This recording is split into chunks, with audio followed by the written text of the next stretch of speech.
इयत्ता 8वी, विषय सामान्य विज्ञान, धडा 9वा, आपत्ती व्यवस्थापन. तुम्ही अनेकदा दूरदर्शनवर किंवा रेडिओवर ऐकले असेल की एखाद्या नैसर्गिक आपत्तीने खूप नुकसान झाले. अशा आपत्तींमुळे जनजीवन विस्कळीत होते, तसेच मोठ्या प्रमाणावर जीवित व वित्तहानीही होते. तर आपत्ती म्हणजे काय ते सांगा बरं. बाई, आपत्ती म्हणजे अचानकपणे येणारे संकट होय. अगदी बरोबर.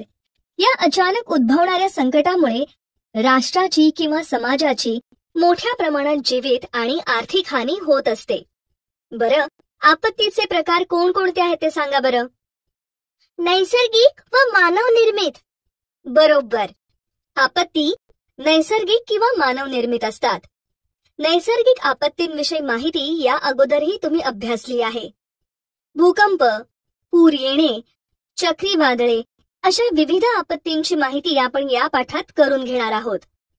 तर सर्वप्रथम आपण भूकंपाविषयी अधिक जाणून घेऊया. भूकंप. भूकंप या शब्दाचा शब्दशः अर्थ पाहिला तर भू म्हणजे जमीन व कंप म्हणजे हादरणे. म्हणजे जमीन हलली की आपण भूकंप झाला असे म्हणतो. भूकंप म्हणजे नेमके काय, त्याचे परिणाम काय होतात ते सांगा बरं. भूकंपात अचानक होणारी कंपने म्हणजेच भूकंप होय. या भूकंपामुळे भूगर्भातील हालचालींमुळे जमीन थरथरते व जमिनीला भेगा पडतात. अगदी बरोबर. जमीन थरथरते तेव्हा आपण भूकंप झाला असे म्हणतो. आता हे बाजूचे चित्र पहा. या चित्रात दाखवल्याप्रमाणे भूकंप झाल्यानंतर जमिनीला व इमारतींना भेगा पडतात. त्यामुळे जनजीवन विस्कळीत होते. भूकवचामध्ये अचानकपणे कंपन होणे किंवा भूकवच काही क्षण हादरणे यालाच आपण भूकंप असे म्हणतो. भूकंपामुळे भूपृष्ठाचा काही भाग हा मागे पुढे होतो किंवा खालीवर होतो. त्यामुळे जमिनीवरील इमारती हलतात किंवा कोसळतात. तसेच जमिनीला भेगाही पडतात. आता ही बाजूची आकृती पहा.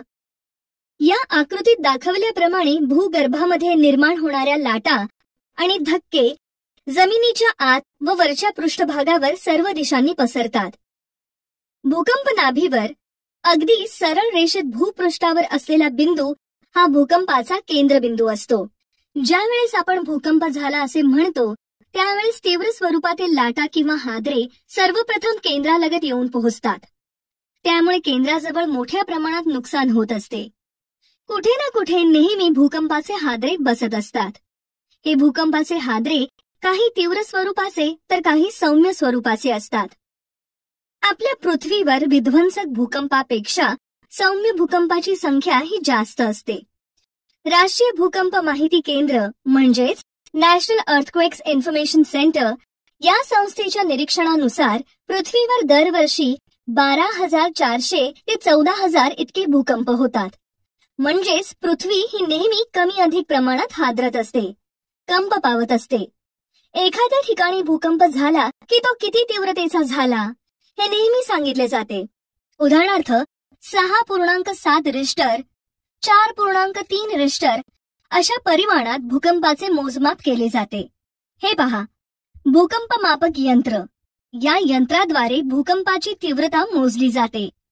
हे यंत्र सेस्मोग्राफ किंवा सेस्मोमीटर या नावाने ओळखले जाते. भूकंपाची तीव्रता मोजण्यासाठी रिश्टर स्केल या एककाचा वापर केला जातो. हे एक गणिती एकक आहे. महाराष्ट्रात 1993 मध्ये लातूर जिल्ह्यात 6.4 रिश्टर स्केलचा भूकंप किल्लारी परिसरात झाला. भूकंपाची कारणे. 1. ज्वालामुखीचा उद्रेक होऊन भूकंप होण्याची शक्यता असते. 2. पाण्याची उपलब्धता वाढविण्यासाठी मोठमोठी धरणे बांधली जातात. धरणातील पाण्याच्या वजनामुळे जमिनीवर ताण पडतो व भूकंपाची शक्यता वाढते. 3. खाणकाम केल्यामुळे जमिनीचा भराव कमी होतो व माती मोकळी होते. त्यामुळेही भूकंप होऊ शकतो. 4. त्याचप्रमाणे अणु चाचण्या जमिनीत खोलवर घेतल्या जातात. त्यामुळेही भूकंप होण्याची शक्यता वाढते. 5. जमिनीवर साचणारे पाणी हे भूपृष्ठातून खाली झिरपते. जमिनीच्या आतमध्ये असणाऱ्या प्रचंड उष्णतेमुळे या झिरपलेल्या पाण्याची वाफ होते. ही वाफ जमिनीच्या कमकुवत पृष्ठभागातून वर येण्याचा प्रयत्न करते. त्यामुळे भूकंप होण्याची शक्यता जास्त असते. अशा प्रकारे विविध कारणांनी भूकंप होऊ शकतो. भूकंपाचे परिणाम. 1. भूकंपामुळे मनुष्य, वन्यजीव व पाळीव प्राणी यांची जीवितहानी होते. 2. भूकंपामुळे इमारती कोसळतात, घरे पडतात, रस्ते खराब होतात, लोहमार्ग उखडले जातात, विजेचे खांब पडतात, पाईपलाईन तुटते. अशा प्रकारे मोठ्या प्रमाणात वित्तहानीही होते. 3. भूकंपामुळे जैवविविधतेचे मोठे नुकसान होते व अनेक परिसंस्थांचे अस्तित्व धोक्यात येते. 4. भूकंपामुळे नद्या, नाले यांचे प्रवाह बदलले जातात. 5. शहरी भागात आग लागण्याचा धोका निर्माण होतो. 6. जर समुद्राच्या तळाशी भूकंप झाला तर त्सुनामी लाटा निर्माण होतात व किनारपट्टीचे मोठ्या प्रमाणात नुकसान होते. 7. भूकंपामुळे जमिनीच्या भूगर्भातील पाण्याची पातळी वर खाली होते. त्यामुळे काही विहिरींचे पाणी अचानक नाहीसे होते, तर काही आटलेल्या विहिरींना नव्याने पाणी लागते. भूकंपात घ्यायची दक्षता. भूकंपाच्या वेळी तुम्ही घरामध्ये असाल तर भूकंप होत आहे हे तुमच्या लक्षात आले तर घाबरून जाऊ नका किंवा इकडे तिकडे पळू नका. ज्या जागेवर उभे असाल तिथेच शांत उभे राहा किंवा जमिनीवर बसा किंवा टेबल, पलंग अशा एखाद्या फर्निचर खाली जाऊन स्वतःला झाकून घ्या. जोपर्यंत जमिनीची हालचाल थांबत नाही तोपर्यंत त्याखाली स्वतःला झाकून ठेवा. जर तुमच्याजवळ टेबल वा डेस्क नसेल तर घराच्या एखाद्या कोपऱ्यात खाली बसून दोन्ही हात गुडघ्यांभोवती घेऊन त्यात तुमचा चेहरा झाकून ठेवा. चालत्या वाहनात असाल किंवा घराबाहेर असाल तर तुम्ही एखाद्या सुरक्षित ठिकाणी वाहन उभे करा आणि वाहनाच्या आतमध्येच थांबा. तसेच इमारती, विजेचा खांब किंवा झाडे यांच्या खाली किंवा जवळ थांबू नका. अशा प्रकारे आपण भूकंपात काळजी घेतली तर जीवितहानी टाळू शकतो. भूकंपाच्या वेळी हे करू नका. मुलांनो, आता आपण भूकंपात काय करू नये त्याची माहिती घेऊया. 1.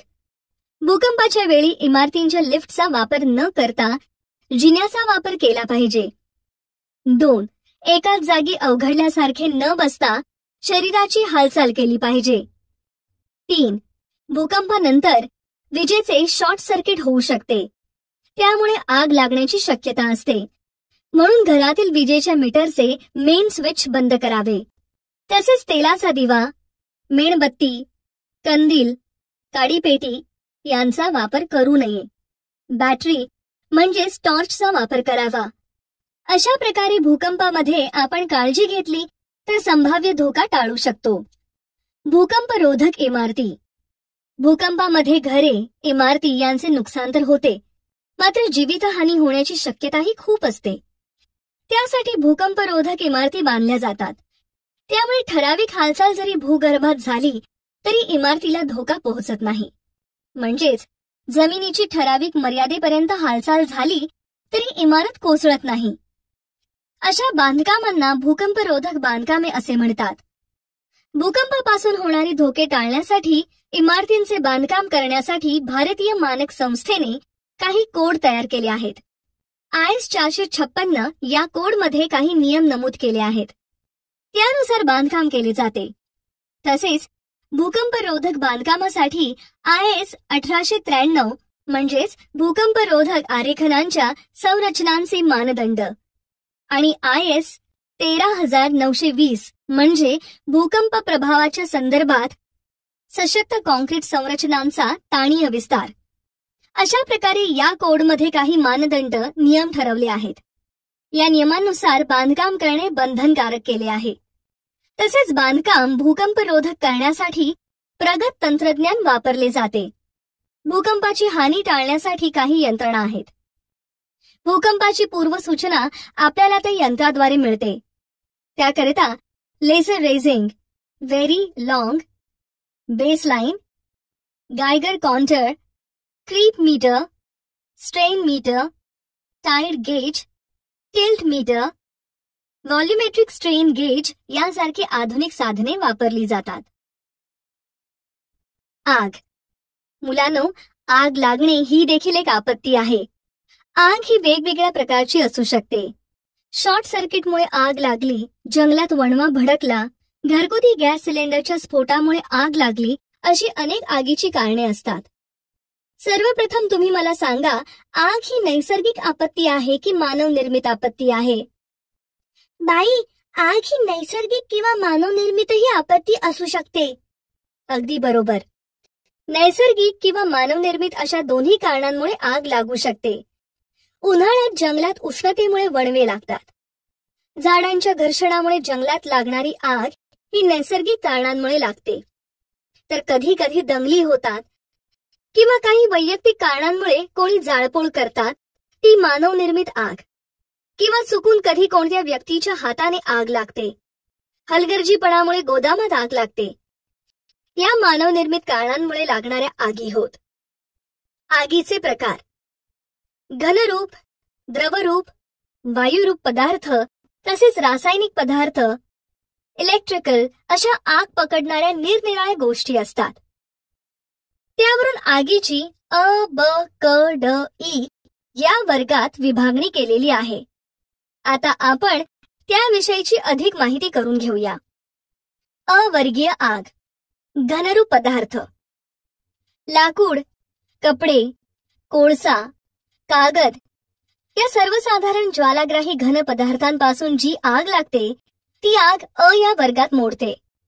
म्हणजेच घनरूप पदार्थांपासून लागणारी आग ही अ वर्गात येते.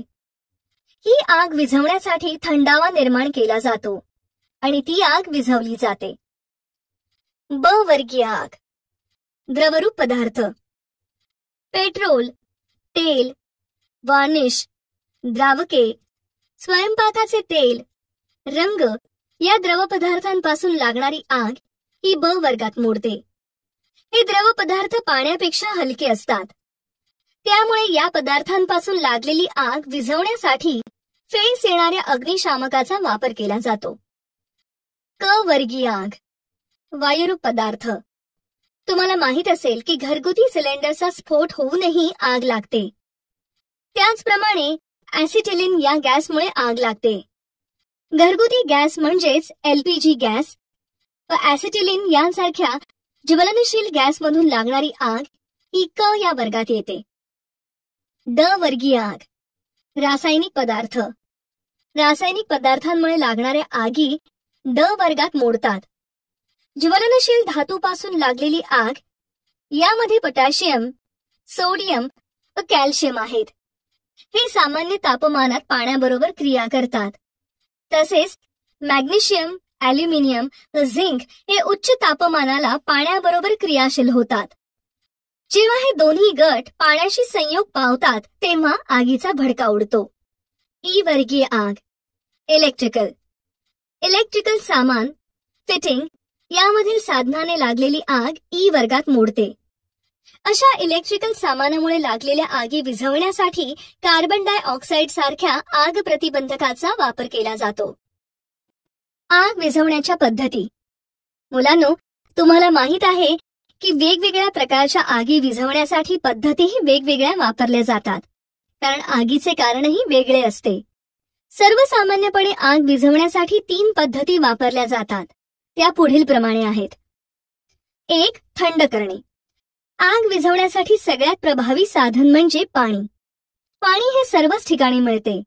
त्यामुळे आग लागल्यानंतर आगीवर पाणी मारले जाते किंवा आगीच्या आजूबाजूला पाणी मारून थंडावा निर्माण केला जातो, कारण आग त्यामुळे पसरत नाही व जास्त प्रमाणात होणारे नुकसान टाळले जाते.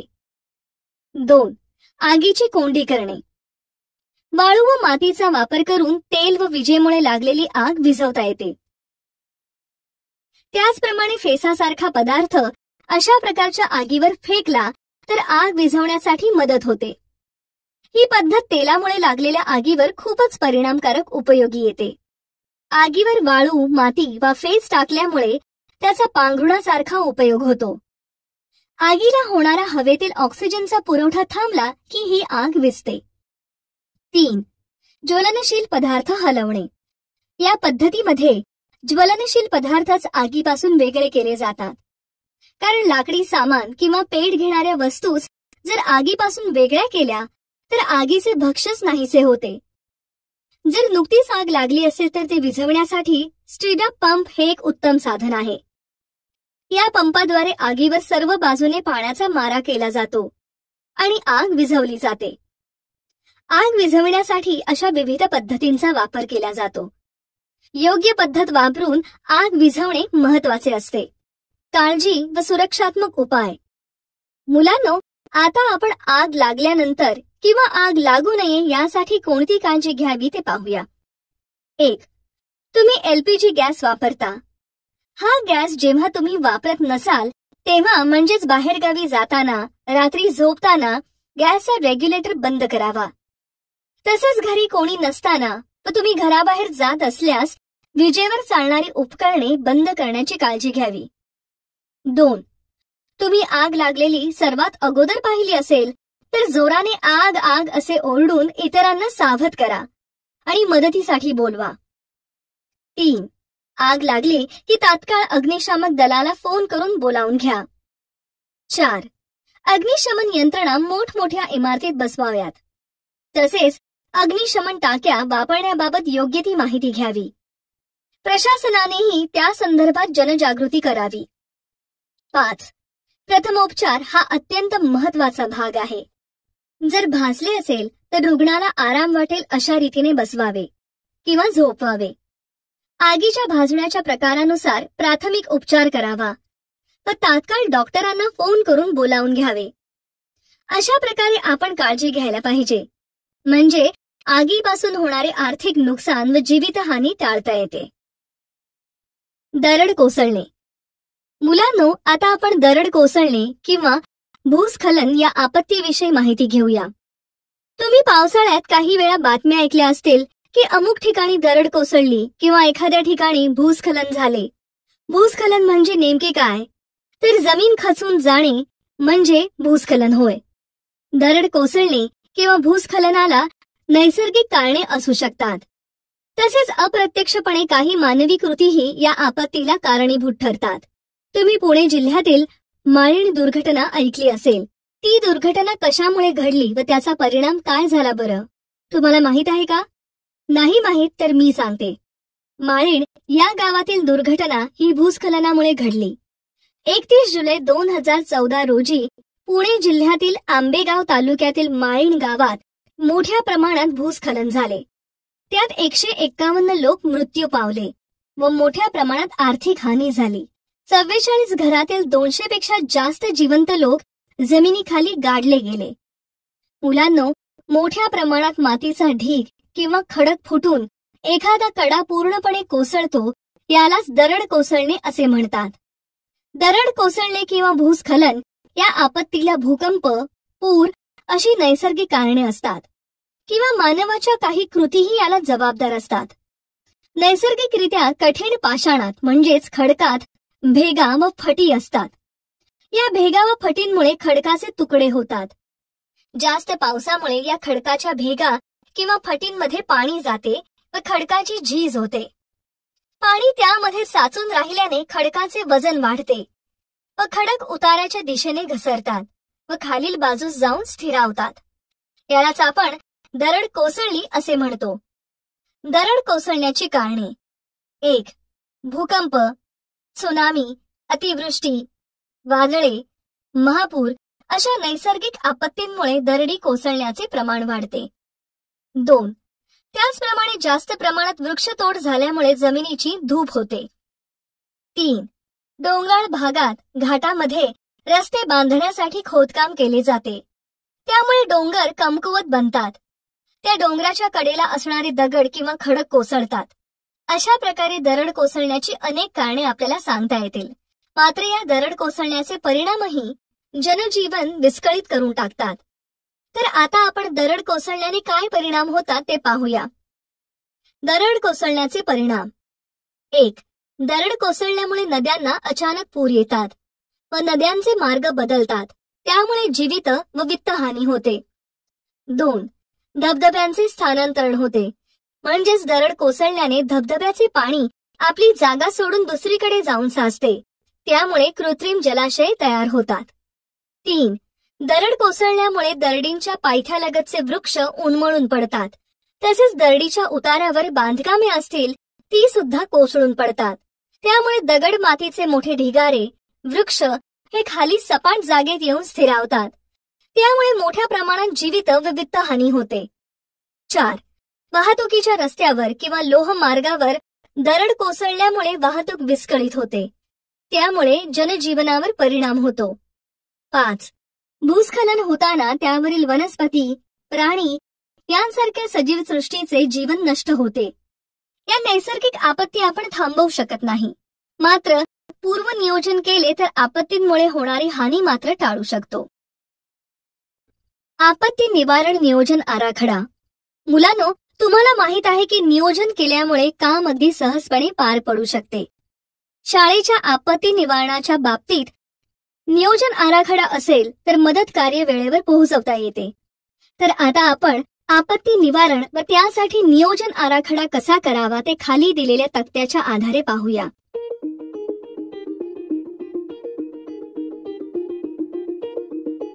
अशा प्रकारे शाळेमध्ये या नियोजन आराखड्याचा आधार घेऊन आपण आपत्ती निवारणासाठी पूर्वतयारी करू शकतो. शाळेच्या या आराखड्यावरून विद्यार्थ्यांना त्यांच्या सामाजिक जीवनात आपत्ती निवारणासाठी योग्य ती मदत करता येईल किंवा नियोजन करता येईल. आता आपण आपत्ती संदर्भात नियोजन करणाऱ्या संस्थांविषयी माहिती घेऊया. कार्यसंस्थांचे. 1. राष्ट्रीय भूकंप संस्था म्हणजेच national centre of seismology NCS. या संस्थेमार्फत भूकंप व विविध आपत्ती संदर्भात संशोधनाचे कार्य केले जाते व ही संस्था केंद्र शासनाच्या भूविज्ञान मंत्रालयाच्या अंतर्गत कार्य करते. भूस्खलनाच्या संभाव्य परिणामांचा सुनियोजित अंदाज घेण्यासाठी भारत सरकारने इंडियन माउंटेनिअरिंग इन्स्टिट्यूट व international centre for integrated mountain development या संस्थांशी अनुसंधान करून कार्यक्रम सुरू केला आहे. इन्स्टिट्यूट ऑफ जिओलॉजी व वर्ल्ड जिओलॉजिकल कोरम या संस्थांची त्या संदर्भात संशोधन करण्यासाठी मदत घेतली जाते. त्याचप्रमाणे आपत्ती व्यवस्थापनासाठी आपण पोलीस 100, अग्निशमन दल 101, रुग्णवाहिका 102 आणि आपत्ती नियंत्रण कक्ष 108 यांच्याशी संपर्क बचाव व मदत कार्य करू शकतो.